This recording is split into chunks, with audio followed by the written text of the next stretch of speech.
नमस्कार दोस्तों, स्वागत है आपका हमारे YouTube चैनल GS में। दोस्तों, हम लोग आरआरबी ग्रुप डी के प्रीवियस ईयर के पेपर की श्रृंखला कर रहे हैं। आज उसका थर्ड डे है। आज हम लोग बात करेंगे 18 सितंबर 2018 के शिफ्ट फर्स्ट के जीके और साइंस का पूरा रिवीजन हम लोग करेंगे। चलिए शुरू करते हैं। आज का पहला प्रश्न, वाटरलू का युद्ध किस वर्ष में लड़ा गया था? तो इसका सही उत्तर हो जाएगा आपका ऑप्शन बी, 1815 ईस्वी में। वाटरलू का युद्ध 1815 ईस्वी में लड़ा गया था। तो यह लड़ा गया ब्रिटिश सेना और नेपोलियन बोनापार्ट के बीच में हुआ था, यानी फ्रांसीसी सेना के बीच में लड़ा गया था। ब्रिटिश सेना और फ्रांसीसी सेना के बीच में लड़ा गया था। नेक्स्ट, दूसरा प्रश्न, इनमें से कौन सा समारोह भारत के विकास में विदेशी भारतीय समुदाय के योगदान को चिन्हित करने के लिए प्रत्येक वर्ष 9 जनवरी को मनाया जाता है? तो इसका सही उत्तर हो जाएगा आपका ऑप्शन डी, प्रवासी भारतीय दिवस। प्रवासी भारतीय दिवस पारंपरिक रूप से प्रत्येक वर्ष 9 जनवरी को दक्षिण अफ्रीका से भारत में एक प्रवासी भारतीय के रूप में महात्मा गांधी की वापसी के उपलक्ष्य में आयोजित किया जाता है। यह भारत के विकास में विदेशी भारतीय समुदाय के योगदान को भी दर्शाता है। और क्या कहते हैं कि 16वां प्रवासी भारतीय दिवस 2020 में मनाया गया था। नेक्स्ट, 17वां प्रश्न, केंद्रीय रक्षा मंत्री निर्मला सीतारमण ने गणतंत्र दिवस परेड में 2018 की सर्वश्रेष्ठ झांकी का पुरस्कार किस राज्य को दिया? तो इसका सही उत्तर हो जाएगा आपका ऑप्शन सी, महाराष्ट्र को। केंद्रीय रक्षा मंत्री निर्मला सीतारमण ने गणतंत्र दिवस परेड पर दिया था झांकी में सर्वश्रेष्ठ। दोस्तों, ये हो गई बात 2018 की। अब बात करेंगे 2021 की। तो 2021 में दिया गया था आपको, यह दिया गया उत्तर प्रदेश की झांकी। उत्तर प्रदेश, ध्यान ध्यान ध्यान से सुनिए दोस्तों, उत्तर प्रदेश की झांकी अयोध्या की झांकी को दिया गया था। अयोध्या की झांकी को दिया गया था। भगवान राम के जो वहाँ पे बन रहा है, उसकी झांकी को सर्वश्रेष्ठ पुरस्कार दिया गया था। नेक्स्ट, चौथा प्रश्न, इनमें से कौन सा एक सरल स्थायी ऊतक है? तो इसका सही उत्तर हो जाएगा आपका ऑप्शन सी, जाइलम।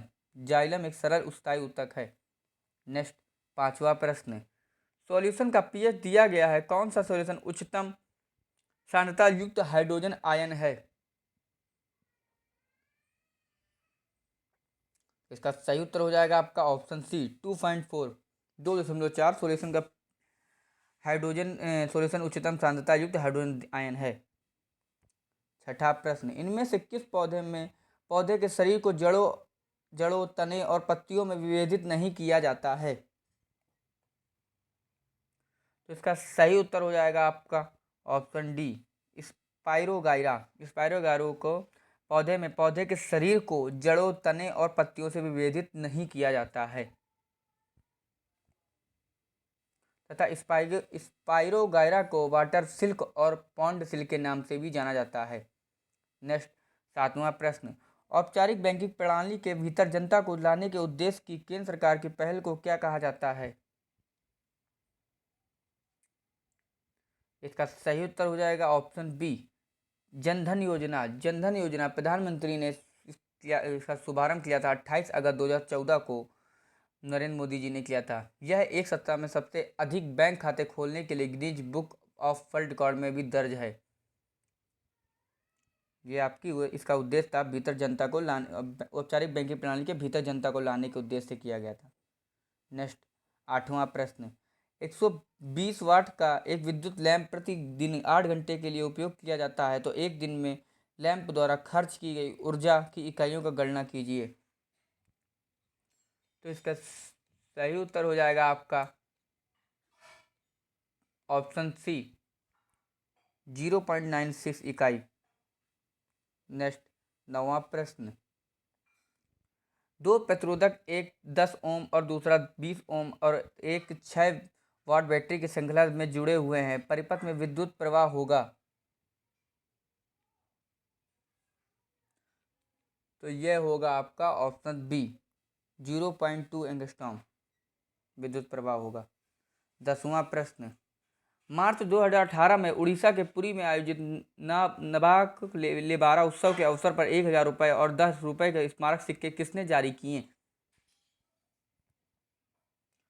तो यह जारी किए आपके क्या कहते हैं कि भारत के राष्ट्रपति जी ने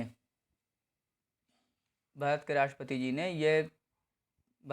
रामनाथ कोविंद ने नाबाक लेबार समारोह में अवसर पर 1,000 रुपये और 10 रुपये के स्मारक सिक्के जारी किए। तथा एक चीज़ और याद करिएगा, इसमें आपके उड़ीसा के मुख्यमंत्री हैं आपके नवीन पटनायक, तथा उड़ीसा के राज्यपाल हैं आपके गणेशी लाल। 11वां प्रश्न, आधुनिक आवर्त सारणी के किस समूह में हैलोजन को स्थापित किया गया है? दोस्तों आप देख सकते हैं कि मैंने 3 परीक्षा पेपर कराया है, उनमें तीनों में भी आधुनिक आवर्त सारणी से प्रश्न पूछे गए हैं। हर बार ये और जरूर आएगा पेपर में। इसका सही उत्तर हो जाएगा आपका ऑप्शन डी, 17वें में आधुनिक आवर्त सारणी में हैलोजन को स्थापित किया गया है।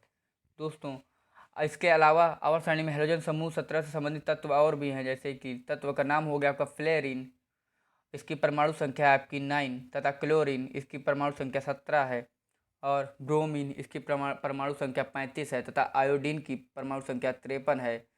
एस्टाटीन की परमाणु संख्या आपकी 85 है।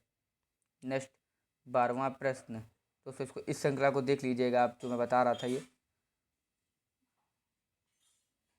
नेक्स्ट 12वां प्रश्न, वरिष्ठ IAS अधिकारी एस सेल्वा कुमार को 16 जनवरी 2018 को किस नए अध्यक्ष के और प्रबंधन निदेशक के रूप में नियुक्त किया गया है? तो इसका सही उत्तर हो जाएगा आपका ऑप्शन बी, भारत प्रतिभूत मुद्रण एवं निर्माण निगम लिमिटेड, यानी कि इसको बोलेंगे SPMCIL। 13वां प्रश्न, निम्न में से कौन सा हार्मोन युवावस्था के समय लड़कों में दिखाई देने वाली उपस्थिति में बदलाव लाता है?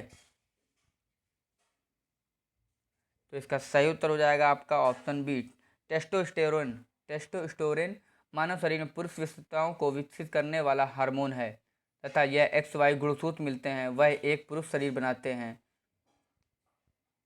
नेक्स्ट 14वां प्रश्न, इनमें से कौन सा राज्य 31 जनवरी से 8 फरवरी 2018 तक इंदिरा गांधी इंडोर स्टेडियम में आयोजित खेलो इंडिया स्कूल गेम्स KISG के पहले उद्घाटन संस्करण के समग्र चैंपियन के रूप में उभरा? तो इसका सही उत्तर हो जाएगा आपका ऑप्शन ए, हरियाणा। नेक्स्ट 15वां प्रश्न, वेलुथम्पी दलवा किस भारतीय रियासत से थे जिन्हें अंग्रेजों के खिलाफ विद्रोह करने के लिए जाना जाता है? तो इसका सही उत्तर हो जाएगा आपका ऑप्शन डी, त्रावणकोर। वेलुथम्पी दलवा 1802 और 1809 के बीच त्रावणकोर भारतीय राज्य के शासक थे, और यह सबसे अधिक ब्रिटिश ईस्ट इंडिया कंपनी के भारत में वर्चस्व के खिलाफ विद्रोह करने के लिए जाने जाते हैं। नेक्स्ट 16वां प्रश्न, यदि दो असमान द्रव्यमानों में समान गतिज ऊर्जा होती है तो भारतीय द्रव्यमान में क्या होता है? तो इसका सही उत्तर हो जाएगा आपका अधिक संवेग। भारी द्रव्यमान में अधिक संवेग होता है, तथा गतिज ऊर्जा को हम लोग के ई से रिप्रेजेंट करते हैं। किसी निकाय द्वारा अपनी गति के गुण से होने वाली ऊर्जा को गतिज ऊर्जा कहते हैं, जिसको याद कर लीजिएगा। और के ई बराबर होता है 1/2 mv²। नेक्स्ट 17वां प्रश्न, इनमें से किस यौगिक में क्रिस्टलीकरण जल नहीं है? तो जल नहीं है, तो इसका सही आंसर हो जाएगा आपका ऑप्शन डी, बेकिंग सोडा में यौगिक में क्रिस्टलीकरण जल नहीं है, तथा बेकिंग सोडा में क्रिस्टलीकरण जल नहीं होता है। जबकि अब अन्य तीनों के हम लोग इसके रासायनिक सूत्रों को भी हम लोग ध्यान देख लें, यानी कि यौगिक जिप्सम का यौगिक हो जाएगा आपका, हो जाएगा CaSO4 यानी 2H2O, CaSO4.2H2O, ये हो जाएगा आपका जिप्सम का रासायनिक सूत्र। और धावन सोडा का हो जाएगा आपका, धावन सोडा का हो जाएगा Na2CO3 आपका धावन सोडा हो जाएगा। और कॉपर सल्फेट का हो जाएगा आपका, ये हो जाएगा आपका CuSO4 क्या कहते हैं, ये कॉपर सल्फेट का होता है। और बेकिंग सोडा का आप याद कर सकते हैं, बेकिंग सोडा का भी ये परीक्षाओं में आते हैं प्रश्न, या इसका हो जाए बेकिंग सोडा का हो जाएगा NaHCO3, ये बेकिंग सोडा का होता है। नेक्स्ट 18वां प्रश्न, दोस्तों ये देखो मैंने करा भी दिया अलग से, आप देख सकते हैं। 19वां प्रश्न, समय के साथ लंबवत फेंकी गई गेंद का वेग होता है होगा। तो इसका सही उत्तर हो जाएगा आपका ऑप्शन डी, ऊपर की ओर सकारात्मक। यह हो जाएगा, समय के साथ लंबवत फेंकी गई गेंद का वेग सकारात्मक दिशा में ऊपर होगा। नेक्स्ट 19वां प्रश्न, निम्नलिखित में से कौन सा जानवर मुकुलन बडिंग द्वारा पुनरुत्पादित करता है और पुनर्जनन कार्यान्वित कर सकता है? तो इसका सही उत्तर हो जाएगा आपका ऑप्शन ए, हाइड्रा। हाइड्रा पुनर्जनन कार्यान्वित कर सकता है। नेक्स्ट 20वां प्रश्न, करेवा जो मिट्टी गाद का प्रकार है यह भारत के किस राज्य में पाई जाती है? तो ये करेवा मिट्टी जो कि पाई जाती है आपकी ऑप्शन ए, जम्मू और कश्मीर में। नेक्स्ट 21वां प्रश्न, विद्युत बल्ब आमतौर पर किस जैसी रासायनिक निष्क्रिय गैसों से भरे होते हैं? तो इसका सही उत्तर हो जाएगा आपका ऑप्शन सी, नाइट्रोजन। विद्युत बल्ब आमतौर पर नाइट्रोजन जैसी रासायनिक निष्क्रिय गैसों से भरे होते हैं। नेक्स्ट 22वां प्रश्न, परमाणु संख्याओं के आधार पर तत्वों को किसने वर्गीकृत किया? तो इसका सही उत्तर हो जाएगा कि परमाणु संख्याओं के आधार पर तत्वों को मोस्टली ने वर्गीकृत किया है तथा मोस्टली ने क्या कहते हैं 1913 ईस्वी में अंग्रेज वैज्ञानिक हेनरी मोस्ले ने एक्सरे ट्यूब का उपयोग करके किए गए प्रयोग की सहायता से ये प्रदर्शित किया है कि किसी तत्व का परमाणु क्रमांक जड़ नाभिक पर धनात्मक आवेश या उस तत्व के परमाणु के नाभिक में प्रोटॉन की संख्या से मेल खाता है। नेक्स्ट 23वां प्रश्न, फेमिना मिस इंडिया 2018 का ताज किसे पहनाया गया है?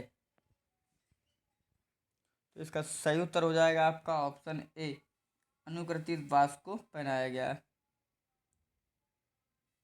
तथा एक याद के लिए मानुषी छिल्लर जो मिस वर्ल्ड 2017 में बनी थी। नेक्स्ट 24वां प्रश्न, एक रासायनिक प्रतिक्रिया जिसमें ऊष्मा उत्पन्न होती है उसे क्या कहा जाता है?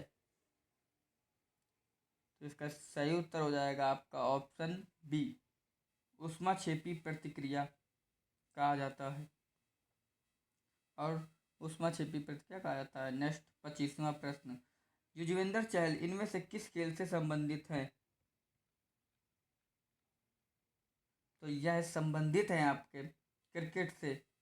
युजवेंद्र चहल क्रिकेट से संबंधित हैं।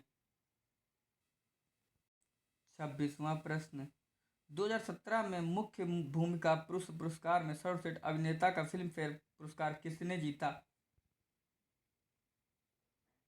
तो यह जीता था आमिर खान ने दंगल फिल्म के लिए। और 2020 जो ये 64वां फिल्म फेयर अवार्ड था 2019 में, और 2019 में जीता था संजू के लिए रणबीर कपूर ने, और 2020 में जीता है इरफान खान को मिला था। तो ये जो एक्सपायर हो गए आपके इरफान खान पिछले साल 2020 में, इनकी मृत्यु कैंसर से हुई थी, उन्होंने जीता था। 27वां प्रश्न, वह बिंदु जहाँ किसी वस्तु का संपूर्ण भार कार्य करता है उसे उसे क्या कहा जाता है? तो उसे कहा जाता है गुरुत्व का केंद्र। 28वां प्रश्न, चंद्रमा पर किसी वस्तु का भार पृथ्वी पर उसके भार का कितना गुना है? तो यह है आपका ऑप्शन बी, 1/6 गुना। नेक्स्ट 29वां प्रश्न, कैल्शियम हाइड्रोक्साइड का सही सूत्र है आपका? तो इसका सही उत्तर हो जाएगा आपका ऑप्शन सी, CaOH का होल ट्वाइस, जो कि कैल्शियम हाइड्रोक्साइड का सही सूत्र है, जिसे चूना के नाम से भी जाना जाता है और इसका उपयोग सीमेंट उद्योग में किया जाता है। नेक्स्ट 30वां प्रश्न, KR मीरा द्वारा लिखी गई उस पुस्तक का नाम बताइए जो राजनीतिक विश्वसनीयता और आदर्शवाद की कीमत के बारे में प्रासंगिक प्रश्न उठाती है। तो ये पुस्तक है आपकी द गॉस्पेल ऑफ यूदास। नेक्स्ट 31वां प्रश्न, देश में दबाव की समस्याओं के समाधान के लिए मशीन लर्निंग ML और कृत्रिम बुद्धिमत्ता AI का उपयोग कर रहे भारतीय स्टार्टअप के लिए विशेष रूप से तैयार किए गए व्यापक मेंटरशिप प्रोग्राम का नाम क्या है? दोस्तों देख सकते हैं आपको कितने बड़े बड़े प्रश्न हैं। तो इसका सही उत्तर हो जाएगा आपका option A, launch pad accelerator India. 32वां प्रश्न, जल से लेकर कांच तक प्रकाश की एक किरण गुजरती है, यह मूर्ति है आपकी, यह किसमें मूर्ति है, तो यह मूर्ति है आपकी सामान्य की ओर धीमी हो जाती है। नेक्स्ट 33वां प्रश्न, 40 किलोग्राम की एक लड़की दौड़कर एक विमान की सीढ़ियां 4 सेकंड में 5 मीटर चढ़ती है, उसके द्वारा विकसित शक्ति कितनी होगी, तो यह होगी आपकी 500 वाट। 34वां प्रश्न, भारतीय निर्वाचन आयोग ईसीआई ने चुनावी प्रक्रिया में नागरिकों को भागीदारी बढ़ाने के लिए कब देश भर में 8वां राष्ट्रीय मतदाता दिवस मनाया, तो यह मनाया आपका 25 जनवरी को। नेक्स्ट 35वां प्रश्न, यूरोप की सबसे लंबी नदी कौन सी है, तो यूरोप की सबसे लंबी नदी है आपकी वोल्गा। वोल्गा नदी यूरोप की सबसे लंबी नदी है। यह 2294 मील की दूरी तक बहने वाली रूस की राष्ट्रीय नदी है। नेक्स्ट 36वां प्रश्न, महिला और बाल विकास मंत्रालय ने 11 अगस्त 2016 को इसको चिन्हित करने के लिए एक सोशल मीडिया अभियान शुरू किया था, तो यह शुरू किया था आपका पुत्री दिवस के रूप में, तथा इस टाइम आपकी और ये किया था उस समय आप थी महिला और विकास बाल विकास मंत्रालय थे, मिला था उनको मेनका गांधी को। और इस समय है आपकी महिला और बाल विकास मंत्रालय तथा वस्त्र मंत्रालय आपकी हैं स्मृति ईरानी। नेक्स्ट 37वां प्रश्न, चुंबकीय क्षेत्र के संबंध में कुंडल की गति की दिशा कितने डिग्री होने पर प्रेरित धारा उच्चतम होती है, तो यह होती है आपकी 90 डिग्री पर होने पर प्रेरित धारा उच्चतम होती है। नेक्स्ट 38वां प्रश्न, ऑक्सीजन का उपयोग करके पाइरूवेट का टूटना किसमें होता है,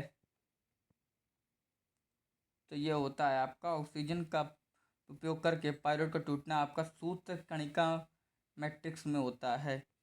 नेक्स्ट 39वां प्रश्न, निम्नलिखित में कौन सा देश 4 बार आईसीसी अंडर-19 क्रिकेट विश्व कप जीतने वाला एकमात्र देश है,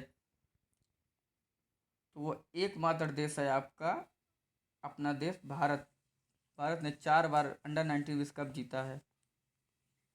40वां प्रश्न, अपने अंग्रेजी उपन्यास द ब्लैक हिल के लिए 2017 साहित्य अकादमी पुरस्कार से किसे सम्मानित किया गया था, तो ये किया था आपका ऑप्शन डी ममंग दाई को। ममंग दाई को साहित्य अकादमी पुरस्कार 2017 के विजेता थे, और ये इनको मिला द ब्लैक हिल के लिए। नेक्स्ट 41वां प्रश्न, निम्नलिखित में से कौन सा आघात वर्धनीय और तन्य है, तो जो आघात वर्धनीय और तन्य है आपका ऑप्शन डी तांबा। तांबा एक बहुत अच्छा सुचालक है। और ऐसे आप इसके तत्व और परमाणु संख्या भी आप याद देख सकते हैं। आपके फास्फोरस की परमाणु संख्या आपकी 15 तथा सल्फर की परमाणु संख्या आपकी 16 और कार्बन की परमाणु संख्या आपकी 6 और कॉपर की परमाणु संख्या आपकी 29। नेक्स्ट 42वां प्रश्न, श्रव्य सीमा से नीचे की आवृत्तियों वाली ध्वनि तरंगों को क्या कहा जाता है, तो ये कहा जाता है आपको पराध्वनिक, ऑप्शन सी। श्रव्य सीमा से नीचे की आवृत्तियों वाली ध्वनि तरंगों को अपश्रव्य भी कहा जाता है, नीचे कहा जाता है ये, और ये आपका हो जाएगा पराध्वनिक। इसका अब नेक्स्ट 43वां प्रश्न, भारत के इनमें से किस केंद्रीय मंत्री ने कुशल स्वस्थ जीवन जीने हेतु योग के माध्यम से लोगों को जोड़ने के लिए मोबाइल ऐप सेलिब्रेटिंग योगा शुरू किया, तो यह किया था आपका क्या कहते हैं कि हर्षवर्धन ने।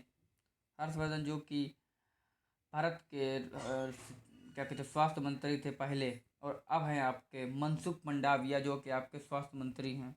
और आपके जगत प्रकाश नड्डा जो को बोलते हैं जेपी नड्डा आपके हैं, आपके बन जाएंगे, ये हैं बीजेपी के राष्ट्रीय अध्यक्ष हैं। और स्मृति ईरानी जो भी मैंने बताया था आपको महिला एवं बाल विकास मंत्रालय है। नेक्स्ट 44वां प्रश्न, एक गेंद को 80 मीटर की ऊंचाई से गिराया जाता है तो चौथे सेकंड में इसके द्वारा तय की गई दूरी क्या होगी, तो यह दूरी होगी आपकी ऑप्शन डी 35 मीटर। चौथे सेकंड में गेंद द्वारा यात्रा की गई दूरी 35 मीटर होगी। नेक्स्ट 45वां प्रश्न, 5 से 8% एसिटिक एसिड को क्या कहा जाता है? तो 5 से 8% एसिटिक एसिड को आपको कहा जाता है ऑप्शन बी सिरका। सिरका का मुख्य घटक है आपका एसिटिक एसिड। एसिटिक एसिड को बोलते हैं जो हम लोग CH3COOH, इसका रासायनिक सूत्र है। और तथा सिरका का पीएच मान होता है आपका 2.5 लगभग। दोस्तों अगर आपको वीडियो अच्छी लगे तो उसको ज़्यादा ज़्यादा शेयर करें, लाइक करें, कमेंट करें एंड चैनल को सब्सक्राइब करें। दोस्तों कुछ लोग सोच रहे होंगे कि अभी आरआरबी का कोई नोटिफिकेशन तक नहीं आई, लेकिन दोस्तों नवंबर के लास्ट तक, नवंबर में इसकी नोटिफिकेशन आ जाएगी, पेपर एग्ज़ाम होने लगेंगे।